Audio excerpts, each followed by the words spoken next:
October 15 ലോക കൈകഴുകൽ ദിനമായി എല്ലാ വർഷവും ആചരിക്കുന്നു. കൈകഴുകൽ ശീലം പ്രചരിപ്പിക്കുന്നതിനായി വിവിധ അന്താരാഷ്ട്ര സംഘടനകളാണ് ഈ ദിനം ആചരിക്കുന്നത്.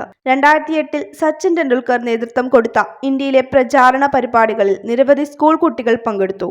വെള്ളം, സോപ്പ്, കൈകൾ എന്നിവ ചേർന്ന ചിത്രമാണ് ഈ സംരംഭത്തിന്റെ ചിഹ്നം.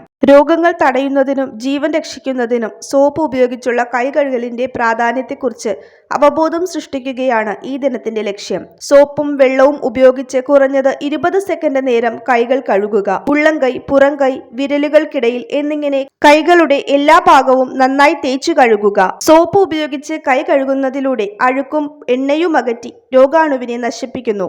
ഇതിലൂടെ ന്യൂമോണിയ, വയറിളക്ക രോഗങ്ങൾ എന്നിവ വരുന്നത് തടയാൻ സഹായിക്കുന്നു. കണ്ണ്, മൂക്ക്, വായ എന്നിവ കൈകൾ കൊണ്ട് സ്പർശിക്കുന്ന ശീലം പലർക്കുമുണ്ട്. അതുകൊണ്ട് തന്നെ കൈകളുടെ ശുചിത്വം വളരെ പ്രധാനമാണ്.